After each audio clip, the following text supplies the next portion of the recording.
असा नियम जगद्गुरु तुकोबाराय देवाला बोलतात, हे देवा, मी माझं कर्तव्य पूर्ण करून तुमच्याकडे प्रार्थना करत आहे. का? त्याचं कारण, आपण आपलं कर्तव्य पूर्ण केल्याशिवाय जर प्रार्थना केली तर ती प्रार्थना फलीभूत होत नसते.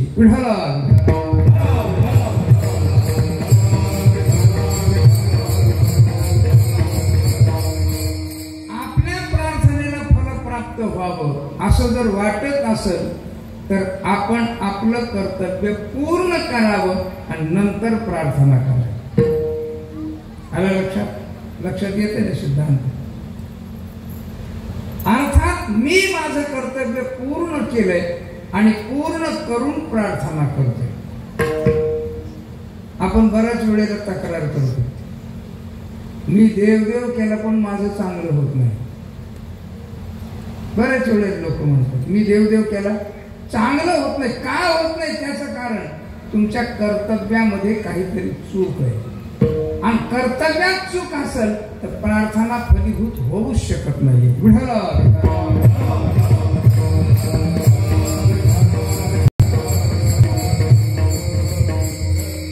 जरा पुढे टप्पा घ्या. प्रार्थना करण्याकरता कर्तव्य पूर्ण करावं लागतं, पण कर्तव्य आपलं काय आहे हे कळावं लागतं. दुसरा टप्पा तुमचा काय? कर्तव्य आपलं कळावं लागतं. कर्तव्य कळालं तर कर्तव्य पूर्ण करेल. कर्तव्य कळालं नाही तर कर्तव्य कसं काय पूर्ण करणार? आहे की नाही? आता कर्तव्य कळण्याकरता आपण कोण आहेत हे कळणं नितांत गरजेचं. सगळ्यात महत्वाचा टप्पा.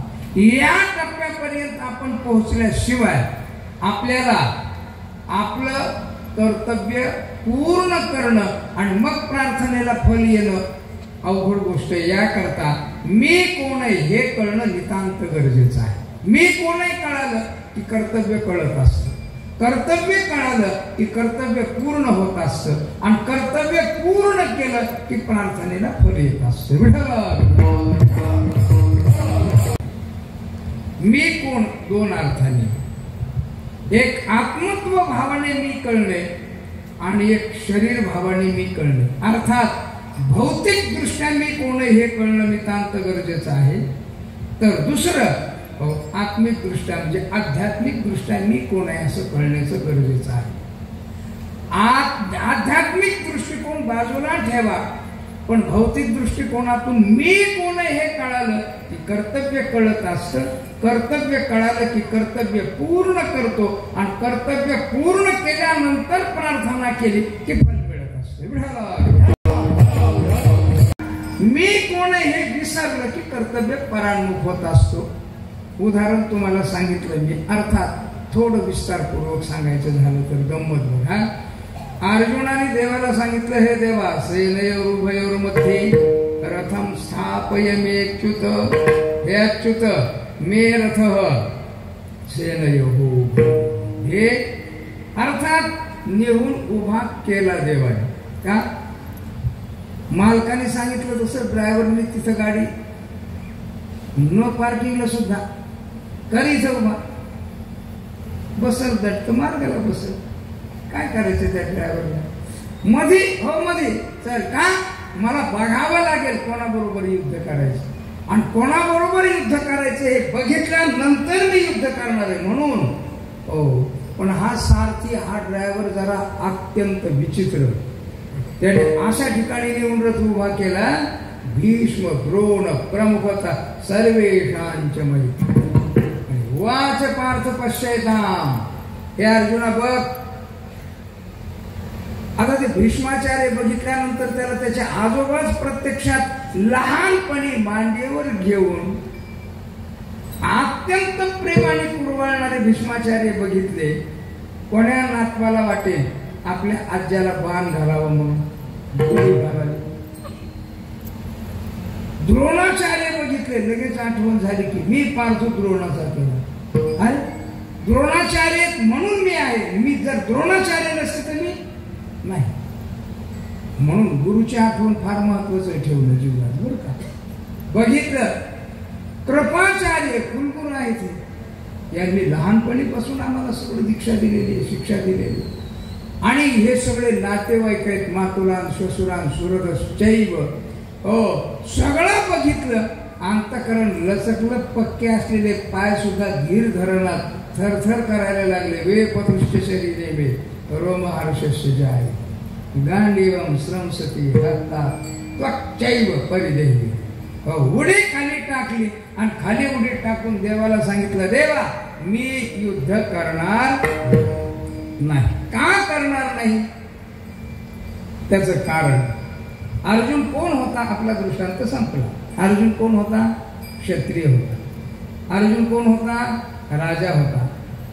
अर्जुन प्रजेचं पालन करण्याकरता दक्ष होता आणि या करता त्याला युद्ध हे त्याच्या कर्तव्यात येत होते. म्हणून युद्धात आल्यानंतर अर्जुन स्वतःला विसरला आणि युद्धरूप कर्तव्यापासून परांमुख झाला. का झाला? अर्जुन क्षात्र वृत्तीला विसरला, अर्जुन वीर वृत्तीला विसरला, अर्जुन अर्जुनपणाला विसरला आणि त्यामुळे तो कर्तव्य परांमुख झाला. कर्तव्य परांमुख झालेल्या अर्जुनाला देवाने गीता उपदेश केला आणि मग कर्तव्य परायण बनवलं. अर्थात कर्तव्य विन्मुख असलेला मनुष्य माणसाला आवडत नाही, देवालाही आवडत नाही. विठाला पूर्ती हीच ईश्वर सेवा आहे हे शिकवण्याकरता सुंदर एक अभंग लिहिला. महाराज सांगतात, स्वामी काज गुरु भक्त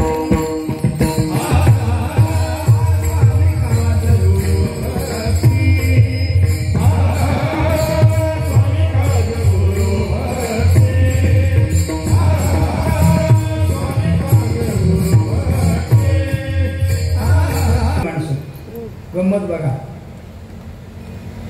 मी नेहमी सांगतो गोष्ट. आमच्या शेजारी ते थोरवे नानाचं शेत आहे, म्हणजे थोरवे नाना राहतात माग. तुमच्या परिचयाचे थोरवे नानाची चरवणीला जमीन आहे 15 एकर. त्या चौकात ते माणसं जमा करत असतात, 4-2 बाया, 4-2 माणसं.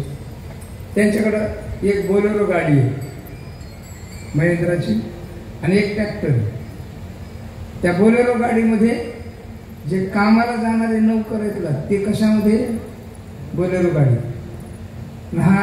नाना मालक कशा? ट्रॅक्टरवर. गंमत बघा बरं का. मालक कशा? ट्रॅक्टरवर. डगत डगत डगत चालत. आणि हे काम करणारे माणसं बोलेरो गाडीमध्ये. त्यांच्या 4 दोजाराकडे शेळ्या आहेत. ते त्या नानाला सांगतात, नाना ट्रॅक्टर मध्ये टाकून आणा. ते मालक आहेत का हे मालक आहेत हेच कळत नाही.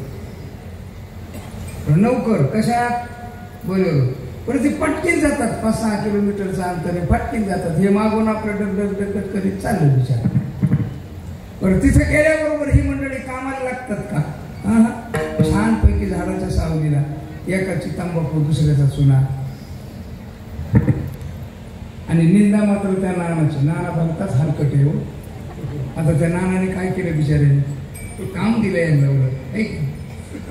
गंमत बघा. नौकरच भेटत नाही लवकर, आणि भेटला तर प्रामाणिक भेटत नाही बरं का. माझ्याकडे एक ड्रायव्हर होता. ड्रायव्हर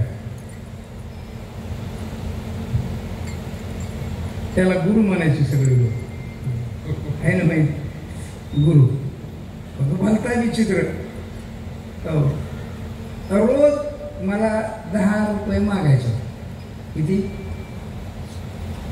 10 रुपये मागायचं. संध्याकाळच्या वेळेला साधारण परत निघालं कीर्तनात की 10 रुपये मागायचं. मी त्याला 10 रुपये द्यायचं. ते काय करायचं? माणिकचंद भेटायचे त्यावेळेला. आता नाही भेटत. भेटतंय का काय माहिती नाही आपल्याला. अजून नाही खायला सुरुवात केली मी. त्या माणिकचंद घ्यायचा, बेस्टपैकी टाकायचा आणि बसायचा. त्याने एक दिवशी म्हटलं, अरे तुला काय अक्कल आहे का? डोकं आहे का काय? मी कीर्तनात सांगतो तंबाखू खाऊ नये, गुटखा खाऊ नये. तो घुशार खातो. हा डोकं पीक आहे का? तो म्हटलं, तुम्हाला जगायचंय का? आपलं जगायचं का म्हणजे काय, तू दम देतो काय मला? नाही नाही, रात्रीची वेळ आहे, मी जर गुटखा खाल्ला नाही तर झोप येईल, ॲक्सिडेंट होईल, मी उडी टाकील, तुम्ही मरता. कसं काय करायचं सांग? मी म्हटलं उद्यापासून 20 रुपये देतो, खात राहतो साहेब. हा त्यापेक्षा म्हणजे मी झोपलेला असेल ना भांड. गंमत बघा, माणूस प्रामाणिक भेटणं अत्यंत अवघड आहे. तुम्हाला सांगू का, लग्न केल्यानंतर एकमेकावर प्रामाणिकपणाने प्रेम करणारे माणसं सुद्धा भेटणं दुरापास्त होऊन बसलेले आहे आज. विठाला आपलं कर्तव्य पूर्ण करणं हे नितांत गरजेचं. हीच देवपूजा आहे. जगद्गुरु तुकोबाराय देवाला बोलतात, देवा मी माझं कर्तव्य पूर्ण केलं. अभंगातलं चिंतन ध्यानात ठेवा, मी माझं कर्तव्य पूर्ण केलं. महाराजांना देवाने विचारलं, महाराज तुम्ही काय कर्तव्य पूर्ण केलं? जगद्गुरु तुकोबाराय म्हटले, देवा तुम्ही सांगितलं की सर्व धर्मान परित्यज्य मामेकम शरणम व्रज, या लागी शरणागता शरण्य मीच एक, असं सांगितलं ना, त्याचं मी पालन केलं म्हणजे मी तुम्हाला समर्पण केलं. नीट ऐका, मी तुम्हाला समर्पण केलं. देव प्रसन्न झाले. वा महाराज अतिशय उत्तम, तुम्ही समर्पण केलं, मी सांगितलं माझ्या आज्ञेचं परिपालन केलं, मला अतिशय आनंद आहे. तुम्ही समर्पण केलं, पण समर्पण करतानाचा नियम आहे माहित आहे का? महाराज म्हटले, अहो मला माहिती नाही असं काय आहे जगात, सांगा ना तुम्ही. मग तुम्हाला जर माहिती नाही समर्पणातला नियम तर सांगा बरं. जगद्गुरु तुकोबाराय म्हटले, ज्याला समर्पण करायचं असते ना त्याच्या इच्छेप्रमाणे करायचं असतं. पहिला नियम ध्यानात ठेवा. काय?